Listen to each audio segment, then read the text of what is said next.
নমস্কাৰ বন্ধু-বান্ধৱীসকল সকলোকে স্বাগতম জনাইছোঁ মোৰ চেনেল আসাম কোলৈ মই নিতুল কোঁৱৰ। আজি মই এইটোৰ ভিতৰত আলোচনা কৰিম কেইটামান আছামিজ ইম্পৰ্টেণ্ট জিকে আপোনালোকৰ আগন্তুক পৰীক্ষাৰ কাৰণে most হেল্পফুল হ'ব পাৰে। চ' আপোনালোকে ভিডিঅ'টো প্ৰথমবাৰ শেষলৈ চাব আৰু যদিহে চেনেলৰ প্ৰথমবাৰ কাৰণে আহিছে তেতিয়াহ'লে চেনেলটো ছাবস্ক্ৰাইব কৰিব আৰু ভিডিঅ'টো লাইক কৰিব আৰু যিমান পাৰে লগৰ বন্ধু-বান্ধৱীসকলকে এই ভিডিঅ'টো শ্বেয়াৰ কৰিবলৈ নাপাহৰিব। তো বলকচোন আজি আমি কুৱেশ্যন কেইটা ডিছকাছ কৰোঁ। আজি আমি 1 নম্বৰ কুৱেশ্যনৰ পৰা আৰম্ভ কৰিব লৈছোঁ। আজি আমাৰ 1 নম্বৰ কুৱেশ্যনত আছে কোনখন জিলাত শ্ৰীসূৰ্য পাহাৰ অৱস্থিত। ইয়াতে 4টা অপশ্যন আছে। 4টা অপশ্যনৰ ভিতৰত কাৰেক্ট অপশ্যনটো হ'ব অপশ্যন খ। অপশ্যন খত আছে গোৱালপাৰা। গতিকে শ্ৰীসূৰ্য পাহাৰ গোৱালপাৰা জিলাত অৱস্থিত। তো বন্ধুসকল আজি আমি যিকেইটা কুৱেশ্যন আপোনালোকক আগবঢ়াম সেই গোটেইবিলাক কুৱেশ্যন এখন কিতাপৰ পৰা আৰু লগতে বিভিন্ন ধৰণৰ PDF উৎসৰ পৰা এই কুৱেশ্যনবিলাক তুলি আনি মই আপোনালোকক আগবঢ়াইছোঁ। এতিয়া আমি আহিছোঁ 2 নম্বৰ প্ৰশ্নলৈ। 2 নম্বৰ প্ৰশ্নত আছে ঢলা-শদিয়া দলঙৰ মুঠ দৈৰ্ঘ্য হৈছে। তো 4টা অপশ্যন আছে ইয়াতে। তো 4টা অপশ্যনৰ ভিতৰত ইয়াৰ ভিতৰত কাৰেক্ট অপশ্যনটো হ'ব অপশ্যন গ। অপশ্যন গত আছে 9.15 কিলোমিটাৰ। তো ঢলা-শদিয়া দলঙৰ মুঠ দৈৰ্ঘ্য হ'ব 9.15 কিলোমিটাৰ।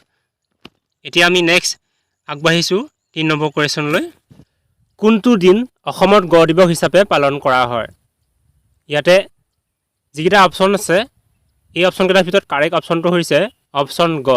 অপশ্যন গত আছে 22 ছেপ্টেম্বৰ। গতিকে অসমত গড় দিৱস হিচাপে পালন কৰা হয় 22 ছেপ্টেম্বৰ তাৰিখে। নেক্সট এতিয়া আহিছোঁ 4 নম্বৰ কুৱেশ্যন। আলি আই লৃগাং উৎসৱৰ নামত আই শব্দটো অৰ্থ কি? ইয়াতে আপোনালোকক সুধিছে এই যিটো নেকি আলি আই লৃগাং এই উৎসৱৰ লগত জড়িত আই শব্দটো অৰ্থ কি? আই শব্দটো অৰ্থ হৈছে তো ইয়াতে যিকেইটা অপশ্যন আছে এই অপশ্যনকেইটাৰ ভিতৰত কাৰেক্ট অপশ্যনটো হৈছে অপশ্যন খ। অপশ্যন খত আছে ফল। গতিকে আই শব্দটো অৰ্থ হৈছে ফল। নেক্সট এতিয়া আমি আহিছোঁ 5 নম্বৰ কুৱেশ্যনলৈ। কোনখন জিলা বড়োলেণ্ড টেৰিটৰিয়েল কাউন্সিলৰ অধীনত নাই? আমি এই অপশ্যনকেইটা চাবলৈ গ'লে চিৰাং ডিষ্ট্ৰিক্টো আছে বড়োলেণ্ড কাউন্সিলৰ অধীনত আৰু ওদালগুৰি ডিষ্ট্ৰিক্টো আছে আৰু গ অপশ্যনত থকা বাক্সা ডিষ্ট্ৰিক্টো বড়োলেণ্ড কাউন্সিলৰ অধীনত আছে। গতিকে লাষ্টত থাকিলগৈ বঙাইগাঁও। এই বঙাইগাঁওটো হৈছে বড়োলেণ্ড টেৰিটৰিয়েলৰ অধীনত নথকা এখন জিলা। গতিকে কাৰেক্ট অপশ্যনটো হ'ব ইয়াৰ অপশ্যন ঘ। অপশ্যন ঘ আছে বঙাইগাঁও। গতিকে বড়োলেণ্ড টেৰিটৰিয়েল অধীনত নথকা জিলাখন হৈছে আমাৰ বঙাইগাঁও। 6 নম্বৰ কুৱেশ্যন আহিছোঁ কোনখন ভূপেন হাজৰিকা পৰিচালক অন্তিমখন ছবি? ইয়াতে যিকেইটা অপশ্যন আছে এই অপশ্যনকেইটাৰ ভিতৰত কাৰেক্ট অপশ্যনটো হ'ব অপশ্যন ক। অপশ্যন কত আছে চিৰাজ। গতিকে ডক্টৰ ভূপেন হাজৰিকা পৰিচালিত অন্তিমখন ছবি হৈছে চিৰাজ। এতিয়া আমি আহিছোঁ 7 নম্বৰ কুৱেশ্যনলৈ। 7 নম্বৰ কুৱেশ্যনত আছে কলেৰা ৰোগৰ বীজাণুৰ নাম কি? ইয়াতে যিকেইটা অপশ্যন আছে এই অপশ্যনকেইটাৰ ভিতৰত কাৰেক্ট অপশ্যনটো হ'ব অপশ্যন গ। অপশ্যন গত আছে ভিভিঅ' কলেৰি। গতিকে কলেৰা ৰোগৰ বীজাণুবিধৰ নাম হৈছে ভিভিঅ' কলেৰি। নেক্সট এতিয়া আমি আহিছোঁ 8 নম্বৰ কুৱেশ্যনলৈ। মেকং নৈ দেখিলোঁ কাৰ ৰচনা? এই কুৱেশ্যনটো ইম্পৰ্টেণ্ট হয়, আপোনালোকৰ কম্পিটিটিভ এক্সামবিলাকত আহি থকা দেখা যায়। চ' নেক্সট হয়তো আপোনালোকৰ আহিব পাৰে। ইয়াতে যিকেইটা অপশ্যন আছে এই অপশ্যনকেইটাৰ ভিতৰত কাৰেক্ট অপশ্যনটো হৈছে অপশ্যন ঘ। অপশ্যন ঘত আছে হেম বৰুৱা। গতিকে মেকং নৈ দেখিলোঁ হেম বৰুৱাই লিখিছিলে। মনত ৰাখিবলৈ চেষ্টা কৰিব হেম বৰুৱাৰ ৰচিত গ্ৰন্থখন হৈছে মেকং নৈ দেখিলোঁ। নেক্সট আমি আহিছোঁ 9 নম্বৰ কুৱেশ্যনলৈ। যুগনায়ক শংকৰদেৱ কোনে ৰচনা কৰিছিলে? ইয়াতে যিকেইটা অপশ্যন আছে এই অপশ্যনকেইটাৰ ভিতৰত কাৰেক্ট অপশ্যনটো হৈছে অপশ্যন গ। অপশ্যন গত আছে ডিম্বেশ্বৰ নেওগ। গতিকে যুগনায়ক শংকৰদেৱ ৰচনা কৰিছিলে ডিম্বেশ্বৰ নেওগে। এতিয়া আমি 10 নম্বৰ কুৱেশ্যনলৈ আহিছোঁ। Assamese its formation and development কাৰ গ্ৰন্থ? এই কুৱেশ্যনটো যোৱা বছৰ 26,000 ভেকেঞ্চি এক্সামত আহি গৈছে আৰু নেক্সট হয়তো আপোনালোকৰ আহিব পাৰে। চ' আপোনালোকে কুৱেশ্যনটো ইম্পৰ্টেণ্ট হিচাপে লৈ ল'ব। তো ইয়াতে যিকেইটা অপশ্যন আছে এই অপশ্যনকেইটাৰ ভিতৰত কাৰেক্ট অপশ্যনটো হ'ব অপশ্যন খ। অপশ্যন খত আছে বাণীকান্ত কাকতি। ডক্টৰ বাণীকান্ত কাকতিয়ে এই কিতাপখন তেওঁ লিখিছিলে। 11 কুৱেশ্যন আহিছোঁ, ভাষা আন্দোলনৰ প্ৰথমগৰাকী শ্বহীদ কোন? তো ইয়াতে যিকেইটা অপশ্যন আছে গোটেই অপশ্যনকেইটাৰ ভিতৰত কাৰেক্ট অপশ্যনটো হৈছে ৰঞ্জিত বৰপূজাৰী। মনত ৰাখিব, ভাষা আন্দোলনৰ প্ৰথমগৰাকী শ্বহীদ হৈছে ৰঞ্জিত বৰপূজাৰী। এতিয়া আমি আহিছোঁ 12 কুৱেশ্যনলৈ। মহাকাশৰ আটাইতকৈ উজ্জ্বল নক্ষত্ৰটোৰ নাম কি? আপোনালোকে 4টা অপশ্যন চাই আপোনালোকে নিশ্চয় কাৰেক্ট অপশ্যনটো ওলাব পাৰিছে। ইয়াৰ ভিতৰত কাৰেক্ট অপশ্যনটো হৈছে খ অপশ্যন। গতিকে সূৰ্য হৈছে আমাৰ মহাকাশৰ আটাইতকৈ উজ্জ্বল নক্ষত্ৰটো। আৰু বৰ্তমানে আমাৰ ভাৰতবৰ্ষৰ ঈশ্বৰৰ বৈজ্ঞানিকসকলে সূৰ্যলৈ আদিত্য L1 নামৰ এটা মিছন পঠিয়াইছে বৰ্তমানে। আৰু মই এই আদিত্য L1 মিছনৰ ওপৰত এটা ভিডিঅ' বনাইছোঁ। তাতে মই ইম্পৰ্টেণ্ট আদিত্য L1ৰ কেইটামান কুৱেশ্যন আগবঢ়াইছোঁ। চ' ভিডিঅ'টো আপোনালোকে চোৱা নাই যদি আপোনালোকে ভিডিঅ'টো চাই ল'ব। এতিয়া আহিছোঁ 13 কুৱেশ্যনলৈ। ছুপাৰন'ভা কি? তো ছুপাৰন'ভা হৈছে ইয়াৰ শুদ্ধ অপশ্যনটো হ'ব অপশ্যন ঘ। অপশ্যন ঘত আছে এটা মৃতৰ তৰা। মনত ৰাখিব, ছুপাৰন'ভা হৈছে এটা মৃতৰ তৰা। 14 নম্বৰ কুৱেশ্যনলৈ আহিছোঁ। পৌৰ নিগমৰ কাৰ্যকাল কিমান? তো পৌৰ নিগমৰ কাৰ্যকাল হৈছে যিকেইটা অপশ্যন আছে এই অপশ্যনকেইটাৰ ভিতৰত অপশ্যন গটো শুদ্ধ। অপশ্যন গত আছে 5 বছৰ। গতিকে পৌৰ নিগমৰ কাৰ্যকাল হৈছে সৰ্বমুঠ 5 বছৰ। নেক্সট আহিছোঁ 15 কুৱেশ্যন। মাউণ্ট এভাৰেষ্টৰ উচ্চতা কিমান? তো 4টা অপশ্যনৰ ভিতৰত কাৰেক্ট অপশ্যনটো হ'ব অপশ্যন গ। অপশ্যন গত আছে 8,850 মিটাৰ। গতিকে মাউণ্ট এভাৰেষ্টৰ টোটেল উচ্চতা হৈছে 8,850 মিটাৰ। নেক্সট এতিয়া আমি আহিছোঁ 16 নম্বৰ কুৱেশ্যনলৈ। দুটা শকযুক্ত গড় ক'ত পোৱা যায়? এই 4টা অপশ্যনৰ ভিতৰত কাৰেক্ট অপশ্যনটো হ'ব অপশ্যন গ। অপশ্যন গত আছে আফ্ৰিকা। আফ্ৰিকাত পোৱা যায় দুটা শকযুক্ত গড়। আৰু আমাৰ কাজিৰঙাত এটা শকযুক্ত গড় পোৱা যায়। কাজিৰঙা হৈছে এশিঙীয়া গড়ৰ কাৰণে বিখ্যাত। এতিয়া আমি আহিছোঁ 17 কুৱেশ্যনলৈ। নীল নদীৰ মুঠ দৈৰ্ঘ্য কিমান কিলোমিটাৰ? এই 4টা অপশ্যনৰ ভিতৰত কাৰেক্ট অপশ্যনটো হ'ব অপশ্যন গ। অপশ্যন গত আছে 6,656 কিলোমিটাৰ হৈছে নীল নদীৰ মুঠ দৈৰ্ঘ্য। তো বন্ধুসকল, এইখিনিতে মই আপোনালোকক এটা কথা কওঁ, যদিহে এই চেনেলটো এতিয়ালৈকে ছাবস্ক্ৰাইব কৰা নাই তেতিয়াহ'লে চেনেলটো ছাবস্ক্ৰাইব কৰি ল'ব। আৰু যদিহে ভিডিঅ'টো লাইক কৰা নাই তেতিয়াহ'লে এটা লাইক কৰি দিব। এটা লাইক বানতা হে। চ' এটা লাইকে মোক বহুতখিনি উৎসাহিত কৰিব আপোনালোকক আৰু নেক্সট ভাল ভাল ভিডিঅ' দিবলৈ। চ' লাইক এটা কৰি দিব যিমান পাৰে দেই বন্ধুসকল। এতিয়া আমি আগবাঢ়ি গৈছোঁ 18 নম্বৰ কুৱেশ্যনলৈ। চিৰশান্তিৰ চহৰ বুলি কোনখন চহৰক জনা যায়? তো ইয়াতে যিকেইটা অপশ্যন আছে এই অপশ্যনকেইটাৰ ভিতৰত কাৰেক্ট অপশ্যনটো হ'ব অপশ্যন গ। অপশ্যন গত আছে ৰোম।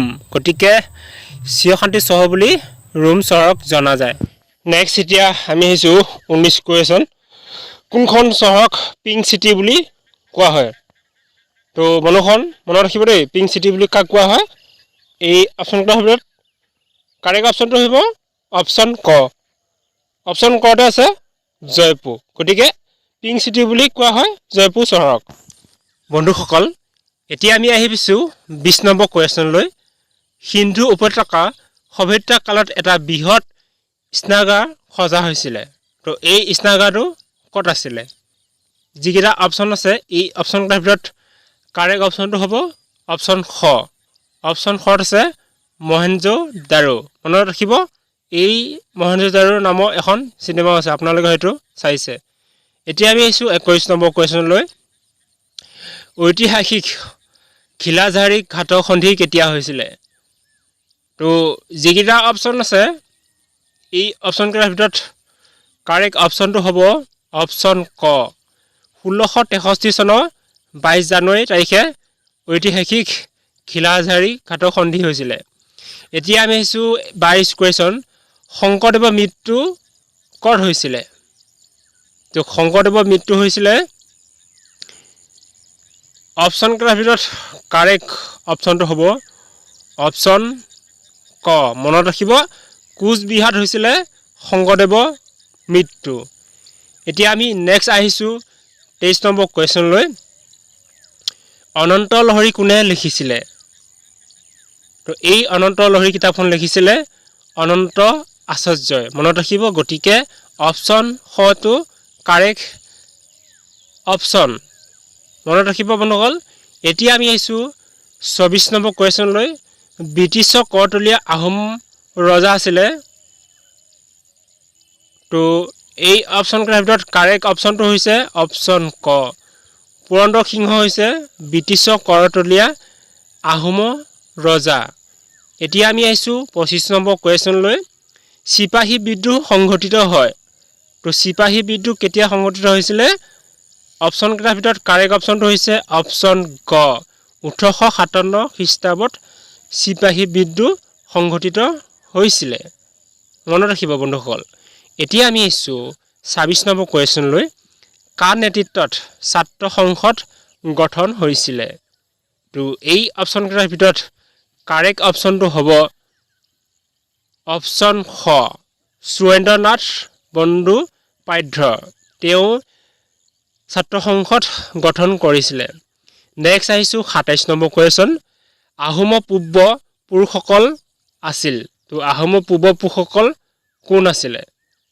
তো এই অপচন কেইটাৰ ভিতৰত কাৰেক্ট অপচনটো হ'ব অপচন ক মুং মাও আহোম পূৰ্ব পুৰুষসকল হৈছে মুং মাও এতিয়া আমি আহিছো 28 কোৱেশ্চন কোন চনত চুকাফাই চৰাইদেউত ৰাজধানী পাতিছিল এই কোৱেশ্চনটো মোষ্ট ইম্পৰ্টেন্ট হয় আপোনালোকে মনত ৰাখিবলৈ চেষ্টা কৰিব তো যিকেইটা অপচন আছে এই অপচন কেইটাৰ ভিতৰত কাৰেক্ট অপচনটো হৈছে অপচন গ 1253 চনত চৰাইদেউৰ ৰাজধানী পাতিছিল এতিয়া আমি আহিছো 29 কোৱেশ্চন আহোমসকল কৰ পৰা আহিছিল এই অপচন কেইটাৰ ভিতৰত কাৰেক্ট অপচনটো হ'ব আহোমসকল আহিছিলে অপচন ঘ চীন দেশৰ মুংমাৰৰ পৰা আহোমসকলে আহিছিলে এতিয়া আমি একেবাৰে লাষ্ট কোৱেশ্চন আহিছো নৰনাৰায়ণ ৰজাই কোন চনত কামাখ্যা মন্দিৰ পুনৰ নিৰ্মাণ কৰিছিলে মনত ৰাখিব বন্ধুসকল এই কোৱেশ্চনটো মোষ্ট ইম্পৰ্টেন্ট হয় এই অপচন কেইটাৰ ভিতৰত কাৰেক্ট অপচনটো হ'ব অপচন গ অপচন গত আছে 1565 চনত গতিকে কামাখ্যা মন্দিৰ পুনৰ নিৰ্মাণ কৰিছিলে নৰনাৰায়ণে 1565 চনত প্ৰিয় বন্ধু বান্ধৱীসকল আজি আমি আলোচনা কৰিলো প্ৰায় 30টাকৈ ইম্পৰ্টেন্ট আছামিজ জিকে যিকেইটা জিকে আপোনালোকৰ আগন্তুক পৰীক্ষাৰ কাৰণে মোষ্ট হেল্পফুল হ'ব পাৰে সো ভিডিঅ'টো আপোনালোকে চোৱাৰ বাবে বহুত বহুত ধন্যবাদ জনাইছো আৰু এনেকুৱা ধৰণৰ ভিডিঅ'বোৰ সদায় আপোনালোকে পাই থাকিবলৈ মোৰ চেনেলটো সাবস্ক্ৰাইব কৰিব